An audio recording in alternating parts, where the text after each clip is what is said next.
ठीक है, तो देखिए सबसे पहली चीज़ तो ये है कि हम आज जो मार्केट में जो भी एक्शन चल रहा है उसके बारे में बात करेंगे, और सबसे ज़्यादा ज़रूरी हम ये देखेंगे कि आप लोगों के जो अधिकतर लोगों के क्वेश्चंस थे वो क्वेश्चंस मोर और लेस एक ही लाइन पे थे, तो उनकी जो मेजर प्रॉब्लम्स जो आपने बताई उनको आंसर करने की कोशिश करेंगे। क्योंकि देखो क्या होता है ना कि जो वीडियो रिकॉर्डेड वीडियो होता है उसमें आप लोगों के क्वेश्चंस आंसर करना मुश्किल होता है। सो आई थिंक कि ये एक अच्छा तरीका है, लाइव सेशन से मैं आपकी प्रॉब्लम्स को सॉल्व करने की कोशिश कर सकता हूँ। So this is what we are going to do today. तो थोड़ा सा होल्ड ऑन करिए, बस मैं चीज़ों को स्ट्रीमलाइन कर रहा हूँ। मैं और मेरी टीम हम कोशिश कर रहे हैं कि ये थोड़ा टेक्निकल इश्यूज रिजॉल्व हो जाएं और हम लोग सीधा कंटिन्यू कर सकें। ठीक है, so just one sec, and I hope मेरी स्क्रीन भी आपको नज़र आ रही होगी। ठीक है, बस थोड़ा सा हल्का सा धीरज रखिए ताकि मैं थोड़ा सा और चीज़ों को सही कर पाऊँ।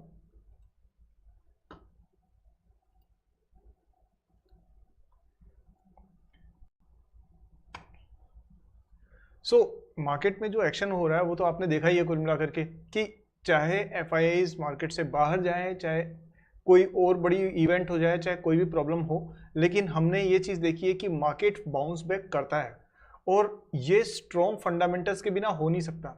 अभी आपको दो तीन चीज़ें मैं जो एक लॉन्ग टर्म ट्रेंड है उसकी मैं आपको एक थोड़ी सी झलकी देना चाहूँगा, जिससे आपको थोड़ा सा ईजी हो जाएगा कि आने वाले टाइम में इसको किस तरह से हम लोग देख सकते हैं मार्केट को। तो देखिए सबसे पहली चीज, सो आई सी, चलिए सबसे पहले काफी मित्र मेरे जुड़ रहे हैं यहाँ पे, तो बड़ी अच्छी बात है। सो विद्यासागर मंडल जी, हेलो। मेरी आवाज सबको आ रही होगी, अगर नहीं आ रही है तो मुझे बताइए। ओके, और ऐसे Tariq Hameed ji, hi, how are you doing? Great. So देखिए अभी सबसे पहले जो आज अब बात करने वाले हैं ना वो ये है कि यहाँ पर हम लोगों को ये देखना है कि मार्केट में एक्चुअली चल क्या रहा है। अब देखिए यहाँ आपने ये देखा कुछ टाइम से ना, पहले क्या होता था, पहले होता था कि लोग एफआईआईज जो थे ना, एफआईआईज और डीआईआईज, ये दो तरीके के कैरेक्टर्स होते हैं हमारे मार्केट में, बाकी तो रिटेल इन्वेस्टर्स हैं। तो एफआईआईज जब सेल करते थे तो डीआईआईज खरीद लेते थे, जब डीआईआईज सेल करते थे तो एफआईआईज परचेज करते थे। आमतौर पे इस तरीके की चीजें होती आई थी, लेकिन अभी कुछ चेंज आया है, और चेंज ये आया है, और खासतौर पे तब जब अगर मान लीजिए एफआईआईज बहुत तेजी से सेल करते थे तो मार्केट तेजी से गिरता था, ये ट्रेंड था। और ये ट्रेंड चेंज हुआ है 2024 में। यहां पर एफआईआईज की सेलिंग के बावजूद भी मार्केट में गिरावट नहीं आई है, और उसकी एक सबसे बड़ी वजह जो है ना वो है कि मार्केट में डिमांड खुद में ही इतनी ज्यादा है।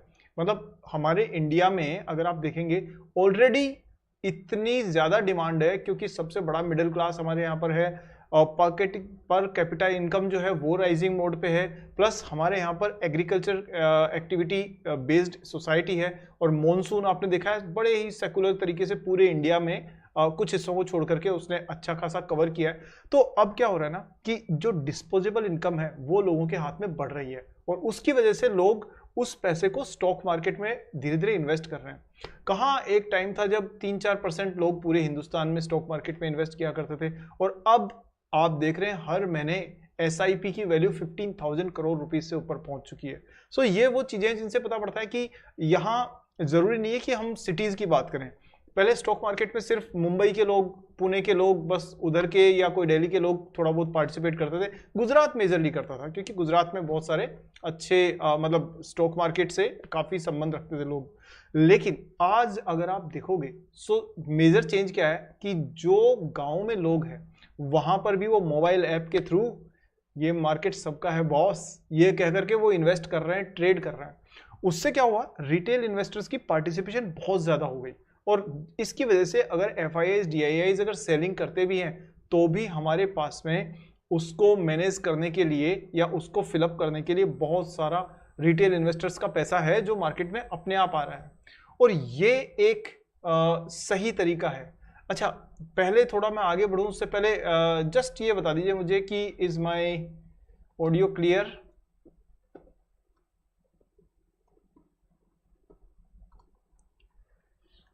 हाँ, ये एक बार जो इसमें आप चैट सेक्शन में बता दीजिए ताकि मुझे ये रहे कि जो कुछ मैं बोल रहा हूँ at least you can hear that and you can make out of it.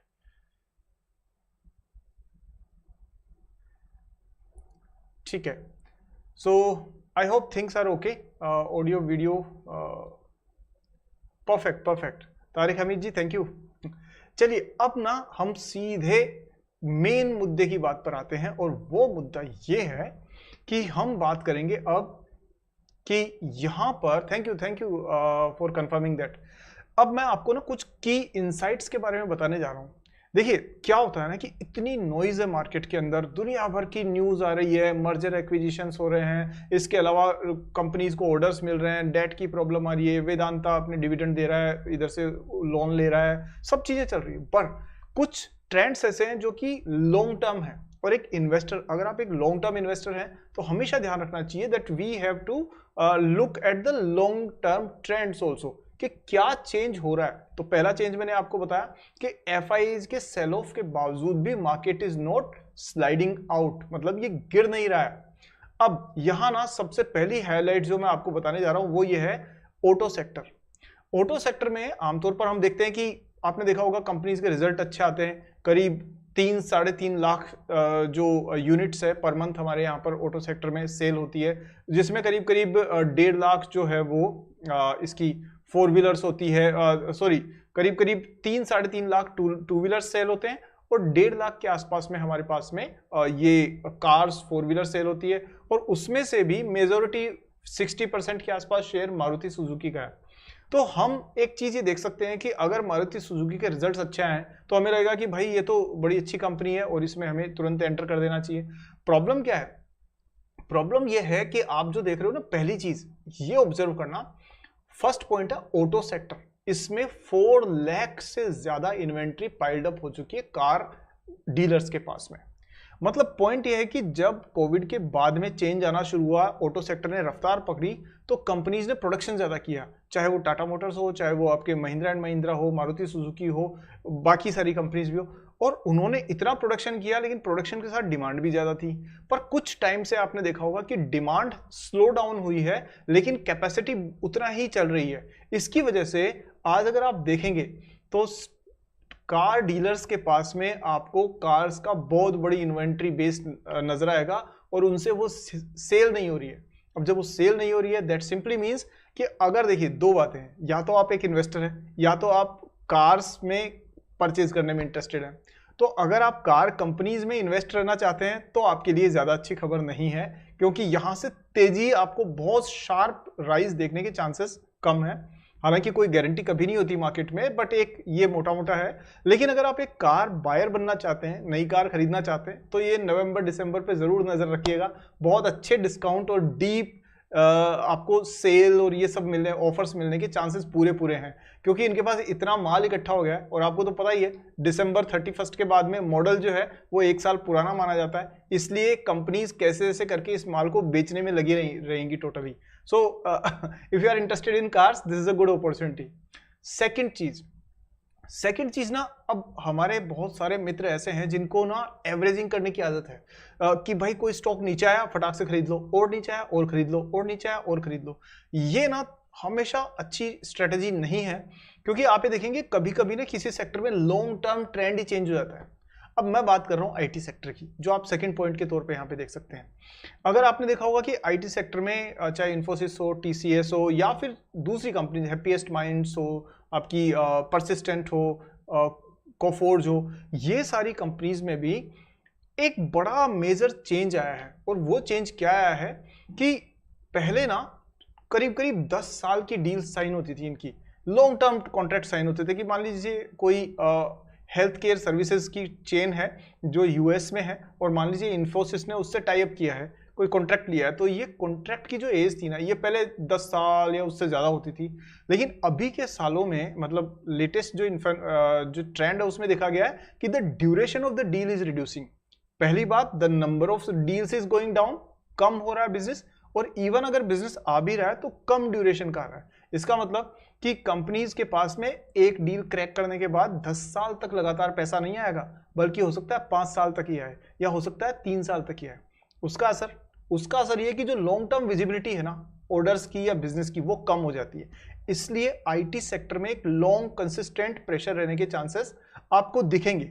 अच्छा, ऐसा नहीं होगा कि इसमें ग्रोथ नहीं आएगी, ग्रोथ तो आएगी, लेकिन जैसी ग्रोथ जो वैल्यूएशन हमने पिछले टाइम पे देखे थे उसको आने के लिए कोई बहुत बड़ी वजह होनी जरूरी है। अब नेक्स्ट जो बात करते हैं वो ये है तीसरी चीज। तीसरी चीज तो आपको बहुत ही इंटरेस्टिंग लगेगी। आपने देखा है कि रोज नए आईपीओ मार्केट में आ रहे हैं। देखा कितने आईपीओ आ रहे हैं, हर दिन आपको आईपीओ नजर आएंगे। ओला का आईपीओ आया, उसके अलावा बहुत सारे आ रहे हैं, छोटी छोटी कंपनीज के आईपीओ आ रहे हैं। अभी कुछ दिन पहले मैंने देखा कि एक, आपने इसका नाम सुना है, एक कंपनी जिसका आईपीओ आया है 12 करोड़ रुपीस का। मैं दिखा देता हूं आपको ना, 12 करोड़ रुपीस उस कंपनी को आईपीओ के जरिए जुटाने थे, ठीक है। और उसको आईपीओ की सब्सक्रिप्शन कितना हो गया, रुपीज 4800 करोड़। आप देख रहे हो अपने स्क्रीन पर, ये स्क्रीन पर मैं आपको दिखा देता हूं, शायद ये आपको नजर नहीं आ रहा होगा।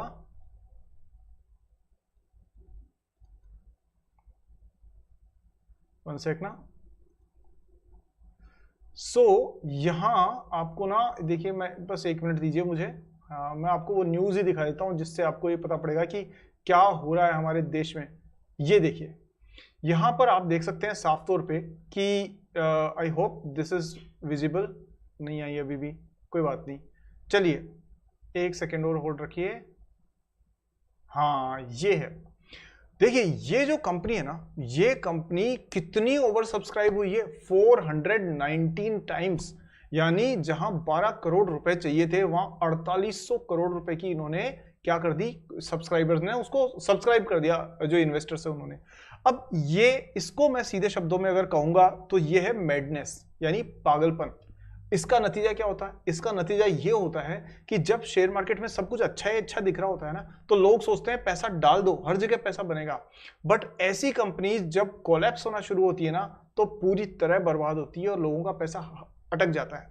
और एक चीज जो मैंने देखी है अभी, खास तौर पे अभी आप इन्वेस्टर अगर हैं और आपको मान लीजिए 2-3 साल से कम का एक्सपीरियंस है, तो ये चीज आपको जरूर सुननी चाहिए। वो ये है कि जो एक बार मार्केट जब बुल रन में चल रहा होता है ना, तो सब लोगों को लगता है कि ये तो लॉन्ग टर्म में ऐसे ही चलता रहेगा, ये कभी करेक्शन आएगा ही नहीं।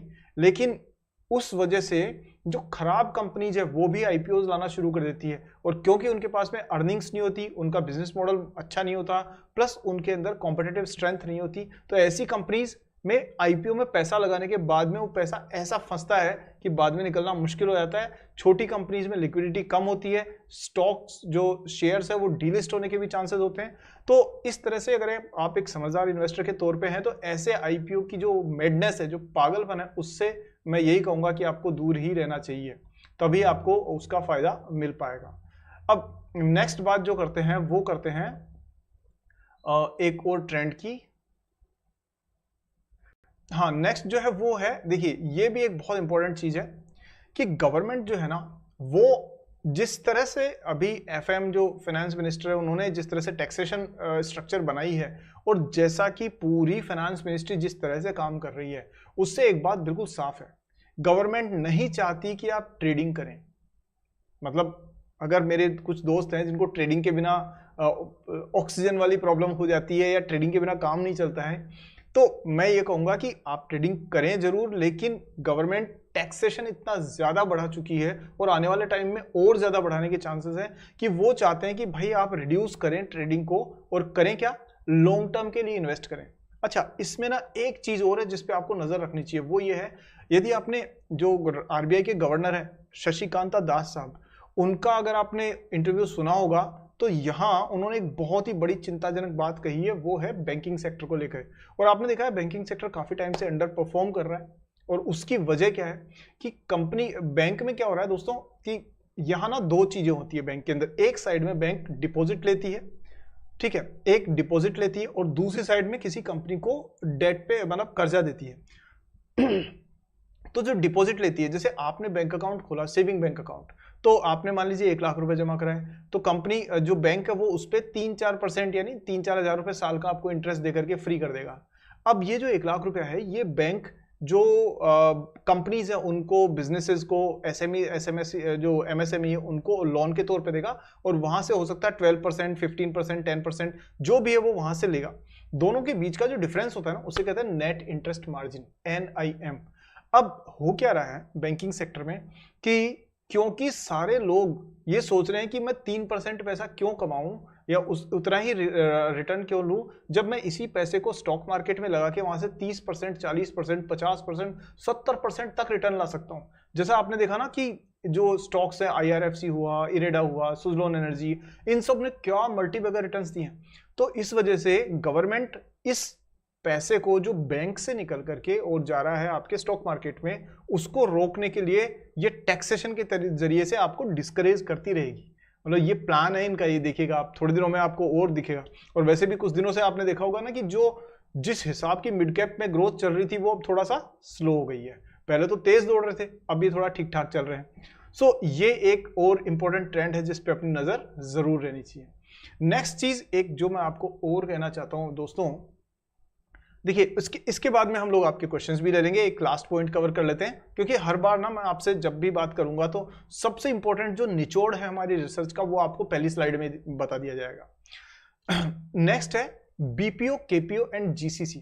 देखिए आपने देखा होगा, अगर आपको थोड़ा सा ठीक ठाक सी 30-40 साल के आसपास की या उससे ज्यादा की एज है तो आपको पता होगा कि 2000 के आसपास में ना, सन 2000 के आसपास BPO का ट्रेंड आया था। यानी कि जो वर्ल्ड वाइड कंपनीज थी उन्होंने कॉल सेंटर अपने इंडिया में एस्टेब्लिश किए थे। उसके बाद में 2007-8 के आसपास में KPO का आया। KPO मतलब नॉलेज प्रोसेसिंग आउटसोर्सिंग। इसमें क्या होता है कि जो थोड़े से एडवांस लेवल के जो सपोर्ट होता है वो दिया जाता था। लेकिन अब जो लेटेस्ट ट्रेंड है वो है GCC का। दुनिया की हर बड़ी कंपनी चाहती है कि इंडिया में GCC ओपन कर दें, ग्लोबल कैपेसिटी सेंटर। यानी इसका मतलब ये हुआ कि जो टॉप मैनेजमेंट है कंपनी का वो भी यहां पर बैठना शुरू हो जाएगा और साथ में जो भी मेजर इंपॉर्टेंट डिसीजंस है वो यहां से होने शुरू हो जाएंगे। अच्छा, उसका फायदा क्या होगा? अच्छा, मेरी स्क्रीन अभी भी विजिबल नहीं है क्या? Just one sec. हाँ, तो नहीं, बिल्कुल है अभी। गुड। सो अब इसका असर क्या होगा कि आप ये देखिए, जो IT कंपनीज अमेरिका जाकर के वहां से प्रोजेक्ट उठा के ला रही थी, तो वो जो कंपनीज थी इनकी वो डायरेक्ट यहाँ इंडिया में वो अपना ऑफिस खोलती हैं। तो यहाँ पर क्या होगा कि इधर ऑफिस खोलने से उनको यहीं का मैन पावर मिल जाएगा, तो IT कंपनीज को प्रोजेक्ट देने की जरूरत ही नहीं पड़ेगी, तो इससे उनका पैसा बचेगा। So this is how the GCC culture is developing. कौन फायदा लेगा इसका? हैप्पीएस्ट माइंड्स आपकी, और जो मिड कैप की कंपनीज है TCS, ये सारी GCC में काफी प्रोमिनेंट कंपनीज है। चलिए दोस्तों, इसके अलावा बहुत कुछ है, लेकिन अब मैं आपके कोई क्वेश्चंस लेना शुरू करता हूं। पहला है BEL लॉन्ग टर्म इन्वेस्टमेंट कैसा रहेगा? देखिए, BEL लॉन्ग टर्म इन्वेस्टमेंट के हिसाब से एकदम सही है, क्योंकि देखिए मैं आपको बताऊं, एक तो डिफेंस जो है वो एक राइजिंग फील्ड है, और हालांकि मैं आपको बताऊं कोई रिकमेंडेशन मेरी तरफ से नहीं है, ये एक एजुकेशनल वीडियो है। यहाँ ऐसा नहीं है कि मैं कहूं और आप कल को सीधा सारा पैसा उधार उधूर लेकर के उसमें से लगा दें, ऐसा बिल्कुल मत कीजिएगा। बट जो BEL है, BEL हो चाहे आपकी BDL हो, आपकी और भी जो जितनी भी है आपकी GRSE हो, मैस्डॉक हो, ये सारी कंपनी जो डिफेंस सेक्टर को या इलेक्ट्रॉनिक सेक्टर को कहीं ना कहीं केटर करती है, उनमें लॉन्ग टर्म के हिसाब से अच्छी खासी ग्रोथ देखने की उम्मीद है। अच्छा, दूसरी एक चीज ये भी है कि देखो, अब वर्ल्ड जो है ना, पहला वर्ल्ड था ग्लोबलाइजेशन की तरफ चलता हुआ, यानी सारी दुनिया में सबने कहा था कि हर देश अपने दरवाजे खोल के रखेगा दूसरे देशों के लिए। अभी प्रॉब्लम क्या हो रहा है कि अब चाहे आप अगर ट्रंप जीतते हैं वहां पर अमेरिका में, तब देख लीजिएगा, या आप बाकी कंट्रीज को ले लीजिए, रशिया को ले लीजिए, जियोपॉलिटिकल टेंशन बहुत ज्यादा है। उस वजह से हर देश चाहता है कि मैं अपने डिफेंस से अपने देश को सुरक्षित रखूं, इसलिए armed forces, defence equipment, air force, इन सब की डिमांड बढ़ने की चांसेस ज्यादा है, और उसका फायदा BEL को जरूर मिलेगा, क्योंकि जो सैटेलाइट रेडार सिस्टम वगैरह ये बनाती है कंपनी। चलिए नेक्स्ट है गामरेजी, ये है गेमर्स जोन। अरे वाह, बड़ा अच्छा नाम है आपको। तो HBL पावर करंट लेवल पे बाय कर सकते हैं क्या? देखिए, HBL पावर का एक बार जरा देख लेते हैं हम लोग क्या हालचाल है। Let's have a look at this. One sec. HBL power वैसे लॉन्ग टर्म के हिसाब से एज ए स्टॉक मतलब रियली पावरफुल है, इसमें कोई दो राय नहीं है। हाँ, लेकिन देखो, ऐसे स्टॉक्स में जो फंडामेंटली स्ट्रॉन्ग स्टॉक्स होते हैं ना, उनको आपको ऐसे ऐसे लेना चाहिए जैसे कि आप एक बिजनेस में इन्वेस्ट कर रहे हैं, ना कि एक स्टॉक में इन्वेस्ट कर रहे हैं। तो हमेशा फंडामेंटल्स वगैरह देख करके आप अगर 5-10 साल के लिए इन्वेस्ट करते हैं तो डेफिनेटली इन चीज़ों का फायदा जरूर मिलता है उसके अंदर। सो हम बात कर रहे हैं यहाँ पर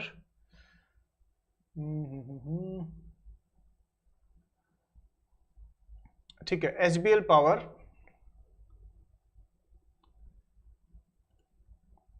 तो ये कंपनी बेसिकली जो इंडियन रेलवेज है उसके लिए बैटरी कंपोनेंट बनाती है, और खासतौर पे आपने देखा होगा जो ट्रेन एक्सीडेंट्स को रोकने के लिए जो कवच सिस्टम होता है ना, कवच सिस्टम, जिससे कि दो ट्रेन्स के बीच की अगर डिस्टेंस कम होती है तो उनमें अपने आप ब्रेक लग जाते हैं या ड्राइवर को सिग्नल मिल जाता है। ये कवच भी डिजाइन किया है बीईएल, इसी ने, आपका जो है एचबीएल पावर ने ही। अब अगर चार्ट में आप देखें इसमें तो देखिए रेंज बाउंड मूवमेंट है, साफ तौर पे हल्की स्लो ग्रोथ है, लेकिन एक अच्छी बात क्या है कि कंपनी अर्निंग्स और डिविडेंड्स दोनों के मामले में अच्छा परफॉर्म कर रही है। जरा वीकली चार्ट पे नजर डालते हैं तो यहां आप देख सकते हैं कि एक कंसिस्टेंट ग्रोथ है। तो देखिए अगर मान लीजिए आप कहते हैं कि आप कुछ वर्षों के लिए 2 साल 5 साल या उससे ज्यादा के लिए इन्वेस्ट करते हैं तो एचबीएल एक अच्छी, आपको डेफिनेटली एक अच्छी अपॉर्चुनिटी होने के पूरे चांसेस हैं। डीएमए 50 डे डीएमए और आपका 200 डे डीएमए दोनों से ऊपर स्टॉक प्राइस है, लगातार हाई हाईज और हाई लोज बनाती हुई कंपनी एक, कहते हैं एक लॉन्ग टर्म सेक्युलर ट्रेंड को शो कर रही है। इवन मंथली चार्ट पर भी अगर आप देखेंगे तो आपको बहुत अच्छे से नजर आएगा कि कंपनी हाई राइजिंग वॉल्यूम के साथ में और एक अच्छे खासे ट्रेंड, मतलब अप ट्रेंड, बुलिश ट्रेंड में मौजूद है। सो बिल्कुल मैं आपको कहूंगा लॉन्ग टर्म इन्वेस्टर के लिए अच्छी कंपनी है, प्रोडक्ट अच्छे हैं, फंडामेंटली स्ट्रॉन्ग है। ओके नेक्स्ट है, तो आपको ये वॉच लिस्ट पे जरूर रखनी चाहिए।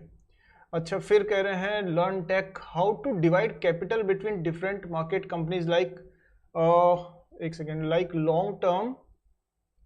यार आपका ना कमेंट कहाँ गया, एक सेकेंड दीजिए मुझे।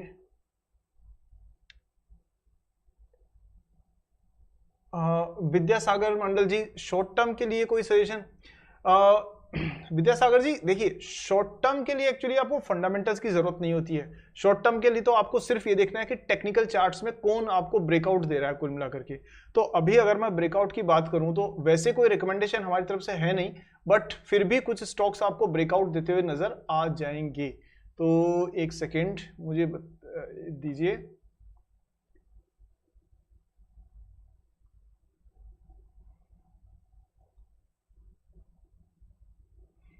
अब इसमें ना कुछ टेक्निकल जो कुछ स्कैनर्स वगैरह बनाने का एक बड़ा अच्छा रहता है, एक सिस्टम रहता है जो हमने तैयार किया हुआ है, और उससे क्या होता है ना कि आपको शॉर्ट टर्म लॉन्ग टर्म के हिसाब से जो स्टॉक्स है ऑटोमेटिकली आपके पास में आ जाते हैं। और ये सारे हमारे जो ये टेक्निक्स है वो सारी हमारी जो वेबसाइट है learn.sagarnomics.com, उस पर आप जाकर के और वहां पे कोर्सेज चेक कर सकते हैं। उन कोर्सेज में आपको ये कंप्लीट डिटेल मिलेगी कि किस तरह स्कैनर्स सेट किए जाते हैं, कैसे बुलियन लॉजिक को यूज किया जाता है। तो वहां पर काफी अफोर्डेबल प्राइसेस पे हैं, कोई ज्यादा महंगे भी नहीं है। तो मेरे हिसाब से आपको देखना चाहिए, क्योंकि जैसे ये स्कैनर है, अब मैं सिर्फ एक बटन दबाऊंगा यहाँ पे रन स्कैन, और यहाँ पर शॉर्ट टर्म की जो स्टॉक्स है वो आ जाएंगे। अब जैसे कौन कौन से आ गए, अपने इंडिया होटल्स आ गया, स्क्रीन पर नजर आ ही रहे हैं, ठीक है आपके। एक थोड़ा सा ना लैग जरूर आती है इसमें, 1 सेक, मैं बहुत ज़्यादा वेलवर्स नहीं हूँ यूट्यूब लाइव से, तो माफ़ कीजिएगा अगर थोड़ा सा कहीं कम्युनिकेशन इशू आ रहा है तो, पर ठीक है। तो इंडियन होटल्स में आप ये देखेंगे तो यहाँ साफ तौर पे आपको नजर आएगा कि एक ब्रेकआउट है, शॉर्ट टर्म के हिसाब से ब्रेकआउट साफ तौर पे दिख जाएगा इस पे।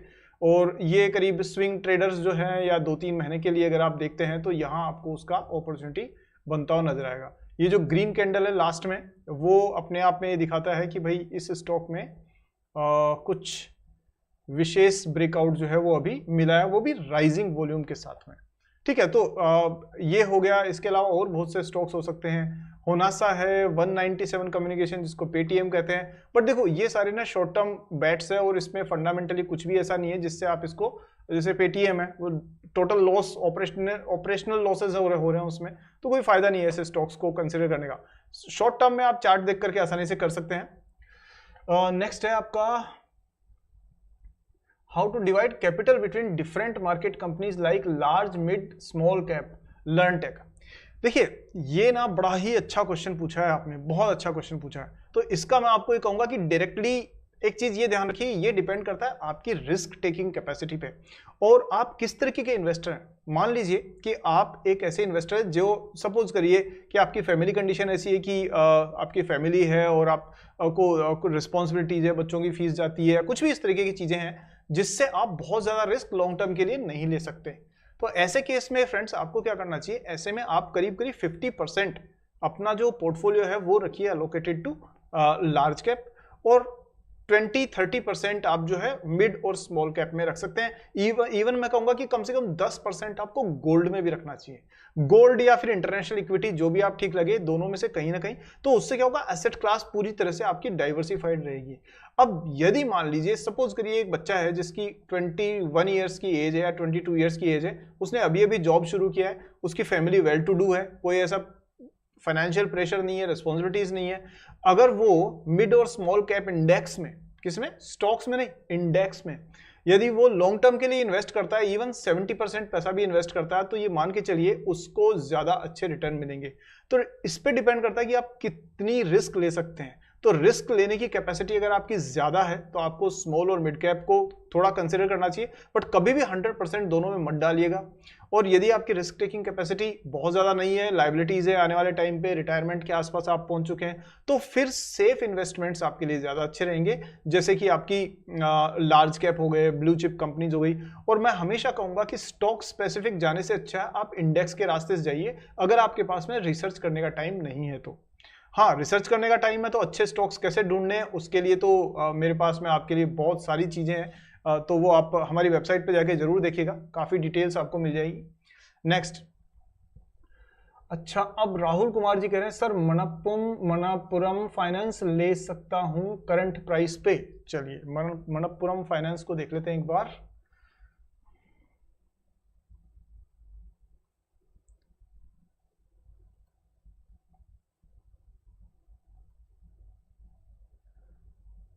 मनप्पुरम फाइनेंस जो है ना, देखिए छोटा, अगर आप देखेंगे शॉर्ट टर्म, अब आपका होराइजन क्या है उस पर डिपेंड करेगा, बट मैं आपको यही कहूंगा कि साइडवेज मूवमेंट है, कोई क्लियर इंडिकेशन नहीं है ट्रेंड का। मैं तो कहूंगा कि आपको थोड़ा सा कुछ टाइम इसमें वेट करना चाहिए। इस प्राइस पर लेना is not very wise decision. 204 205 के आसपास में चल रहा है, अगर आपको फिर भी लेना ही है तो आप ये मान करके चलिए इसको करीब करीब 230 से ऊपर तक तो इसका ब्रेकआउट आए उसके बाद ही कुछ सोच सकते हैं, क्योंकि तब तक ये रेंज बाउंड ही रहने के चांसेस लग रहे हैं। दूसरी बात, एक चीज और ध्यान रखिए, जितनी फाइनेंस कंपनीज है अभी इस टाइम पर थोड़ा सा जो रेगुलेटर है उसके आने वाले जो दिनों में उसके एक्शन पे बहुत कुछ डिपेंड करेगा, क्योंकि आपने देखा आरबीआई और सेबी ये बहुत तेजी से टाइट एक्शन लेने में लगे हुए हैं। अरे इन्होंने तो कोटक महिंद्रा बैंक को नहीं छोड़ा, याद है आपको, जब उसका जो क्रेडिट कार्ड पे और उस पे जो बिजनेस था उस पे सीधा उन्होंने कह दिया कि आप वेबसाइट के थ्रू नहीं सेल कर सकते, या मतलब उन्होंने कहा ऑनलाइन नहीं कर सकते, ब्रांच के थ्रू ठीक है। तो ये, और पेटीएम को भी उन्होंने कहा था जो एवरग्रीनिंग ऑफ बॉन्ड्स हो रहे थे, लॉन्स हो रहा था, या जो प्रॉब्लम्स पर्सनल लोन केसेस के अंदर बहुत सारे एनपीएस क्रिएट हो रहे थे।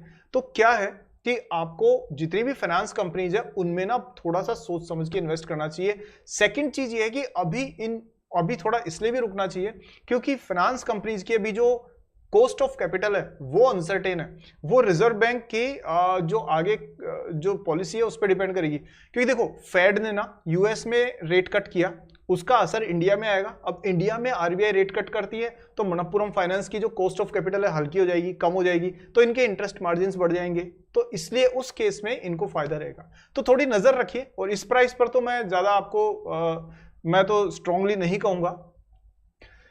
चलिए आगे बात करते हैं हम लोग जियो फाइनेंस। और भाई साहब विपिन राज जी, आपने बहुत बड़ा क्वेश्चन पूछ लिया। जियो फाइनेंस एक ऐसे है जैसे कि बाहुबली मूवी के अंदर वो नहीं था कटप्पा, कि कटप्पा जो है मतलब उसने बाहुबली को क्यों मारा, ये जैसे क्वेश्चन था, वैसे ही जियो फाइनेंस का बिजनेस अपने आप में एक क्वेश्चन है, और मेरे ख्याल से नेशनल लेवल का क्वेश्चन है। अब मैं आपको इसकी वजह बताता हूं। ये कंपनी बेसिकली करती क्या है, अभी तक किसी को पता है क्या भाई ये क्या करती है कंपनी? ये फाइनेंस में है, पक्की बात है, लेकिन क्या ये म्यूचुअल फंड्स में है, क्या ये ब्रोकिंग बिजनेस में है, क्या ये लोन्स में है, क्या ये लीजिंग में है?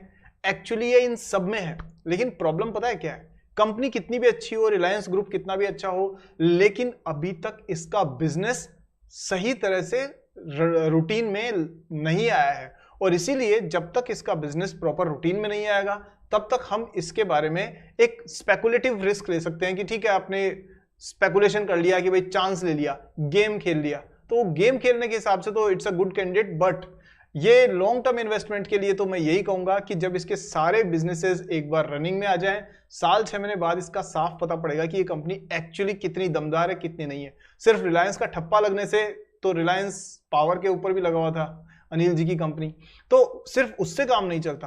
तो इसलिए मैं ये कहूंगा कि लॉन्ग टर्म के हिसाब से तो मैं कहूंगा I will not suggest you to bet on that. ठीक है दोस्तों, सो नेक्स्ट अगर हम बात करें तो यहां हम ले लेते हैं, ठीक है, और क्या क्वेश्चन है आपका, एक सेकेंड।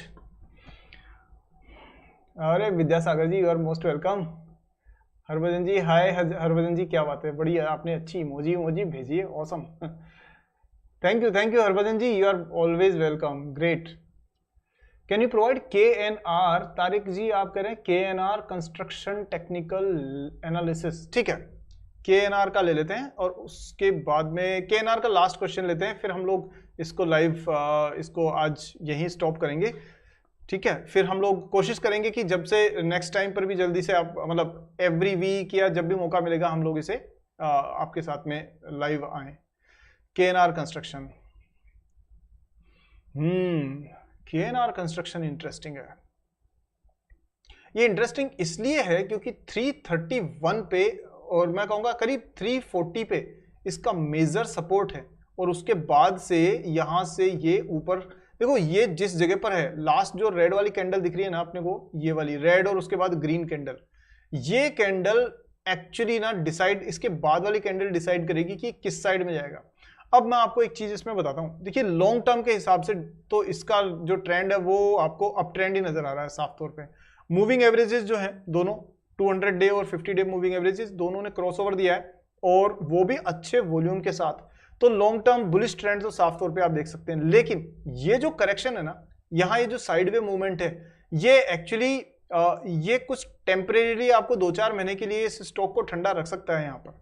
अब हम इस पे ना थोड़ा सा लॉन्ग टर्म व्यू देखें तो मंथली चार्ट पर भी आप, ये वीकली चार्ट पे आप देख सकते हैं कि दोनों ही केसेस मतलब दोनों मूविंग एवरेजेस से ऊपर प्राइस चल रही है, तो ये एक अच्छा संकेत है। मंथली चार्ट पे देखें तो ये बिल्कुल लॉन्ग टर्म तो गेन के उसमें है, लॉन्ग टर्म तो ग्रोथ है इसमें, लेकिन यहाँ ये करेक्शन रहेगा और ये हो सकता है आपको 290 300 तक भी जाता हुआ नजर आए, बट उसके बाद में ये जब नेक्स्ट हाई बनाएगा तो आपको ये 450 470 के आसपास जाने के चांसेस इसके नजर आ रहे हैं, तो आपको जरूर इसको रखना चाहिए अपने रडार के ऊपर।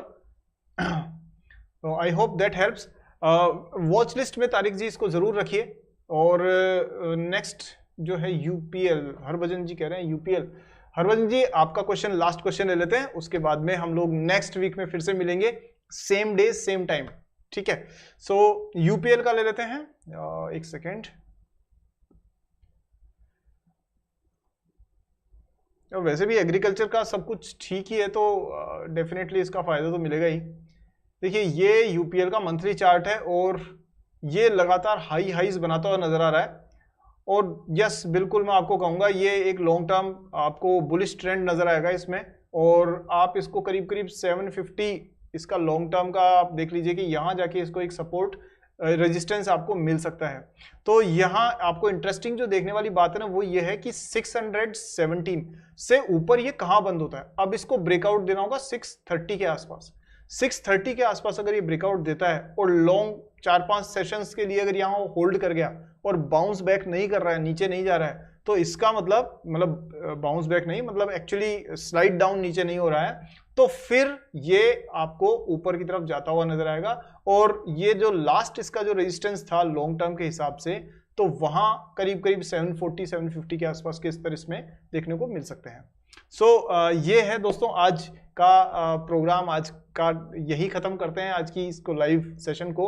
उम्मीद है कि कहीं ना कहीं आपको कुछ जानने को जरूर मिला होगा, और आप लोगों से मिलकर के मेरे को बड़ा अच्छा लगा। I am really very happy with that.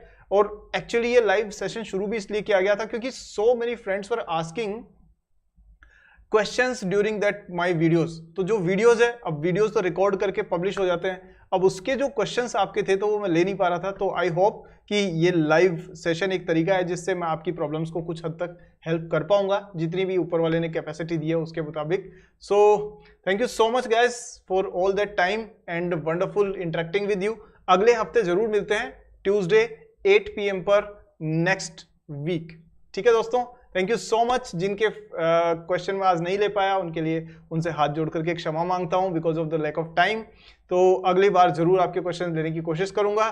तब तक ऐसे ही मुस्कुराते रहिए, be positive, think before investing, और ध्यान रखिए इन्वेस्टमेंट लॉन्ग टर्म के लिए करना ज्यादा अच्छा है अगर आप वेल्थ क्रिएट करना चाहते हैं तो। उसमें आपको तीनों चीजों का फायदा मिलता है, उसमें आपको कंपाउंडिंग मिलती है, एवरेजिंग का फायदा मिलता है और डाइवर्सिफिकेशन का। अब ये फायदे कैसे मिलते हैं ये सारे हम डिस्कस करेंगे next week. So take care, good night and जय हिंद।